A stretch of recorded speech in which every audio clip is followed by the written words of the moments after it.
Have you ever felt like you're in a negotiation with a tiny, very skilled lawyer over something as simple as homework? You ask, and they come back with a perfectly crafted excuse. It's something every parent and teacher knows all too well. But what if I told you those excuses are actually a roadmap, a way to understand how we can help our kids grow? Let's get into it. You know that feeling, right?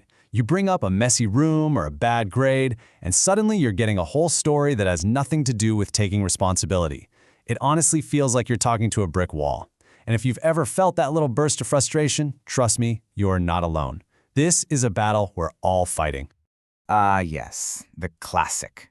A true masterpiece of blame shifting. But look, this is about more than just dodging a task. An excuse like this is a tiny red flag, a symptom of a much bigger pattern that can really cause problems for them later in life. So why is this such a big deal? Well, because a kid who's always making excuses is basically building a fortress against learning. They're robbing themselves of the chance to learn how to adapt, how to get back up after they fail, and how to build that grit they're going to need for, well, everything. And here's where it gets interesting. This isn't really about a kid being lazy. Nope, it's about psychology. We are all hardwired with this little defense mechanism to protect our ego. So if we want to change the behavior, we first have to understand what's going on in their head. All right, let's pop the hood and look at the brain for a second. Why is it so darn quick to point the finger somewhere else when things go wrong? Well, the answer is in this really fascinating theory about how our minds try to make sense of the world, especially when it lets us down. It's got a fancy name, causal attribution, but all it means is that our brain is on a 24/7 mission to figure out the why behind everything. And when something bad happens, like failing a test, that mission kicks into absolute overdrive. Our brain is just desperate for an explanation. Now, not all explanations are created equal.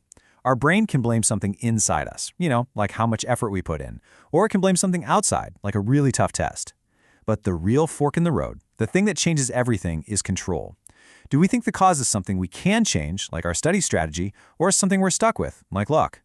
That one belief is the root of an entire mindset. So when a student doesn't do well, who gets the blame? The research on this is pretty eye-opening. Teachers, by a huge margin, point to things about the student, their effort, their ability, their interest. In one study, get this, only 2% of teachers even considered that their own teaching might be the problem. Just 2%. There's a name for this mental shortcut. It's called the Fundamental Attribution Error. It's a classic little glitch in our thinking, and it works like this. When other people fail, it's because of who they are. But when we fail, it's because of the situation. It's a simple way to protect our own ego, and it plays a massive role in the classroom. Okay, so if we all have this built-in bias, what's our role as the adults in the room? Well, it turns out that our words and our reactions can either help a child break free from this cycle, or we can accidentally pour fuel on the fire. Let's look at how even our best intentions can go wrong.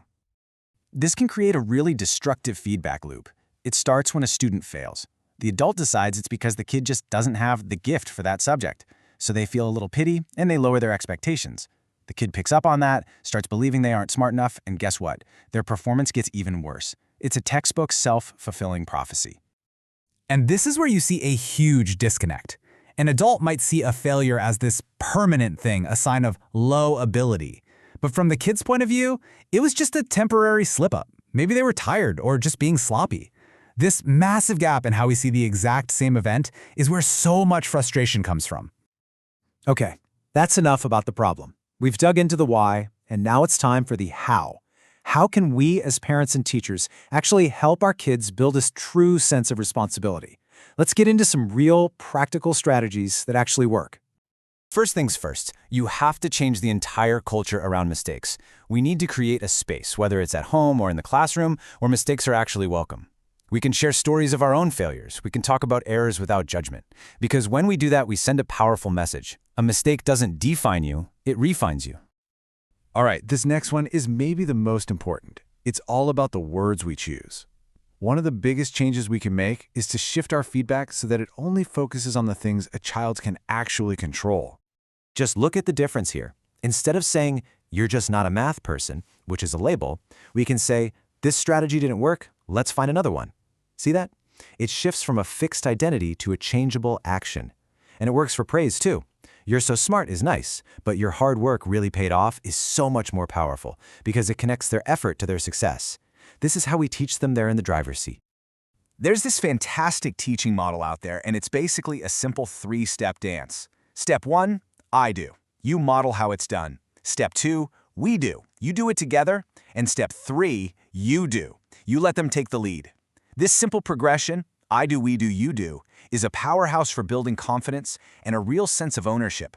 And when a kid truly owns something, excuses just kind of fade away. So we've talked about some amazing tools, but I've saved the master key for last. This final strategy is the one that cuts right through all that noise of I can't and gives a child a clear path to I can. So what's the secret weapon? One word: specificity. We've all done it. We say something vague like, just try harder. But for a kid who feels stuck, that's like telling them to fly without giving them wings. They don't need a cheerleader, they need a flight plan. And here it is. This is the game changer. When a child says, I can't do it, your job is to respond by telling them exactly what they can do. Not clean your room, but let's start by putting all your books right here on this shelf. Not study for your test, but let's work through these 5 practice problems together, one at a time. You're breaking down this huge, scary task into tiny, manageable wins. And the reason this works so well is that it directly fights their internal story of being helpless. When their brain is screaming, this is impossible, and you calmly guide them through one small, successful step, you're giving them cold, hard proof that their brain is wrong. You're giving them a tiny taste of their own power, and that feeling can change everything. It's the first step to rewiring their brain for resilience. So, let's make a deal to become architects of resilience instead of just critics of excuses. By focusing on concrete actions over vague blame, we can give our kids the tools they need to face anything. So I'll leave you with this question. What's one excuse you can help a child reframe today? One small, specific action at a time.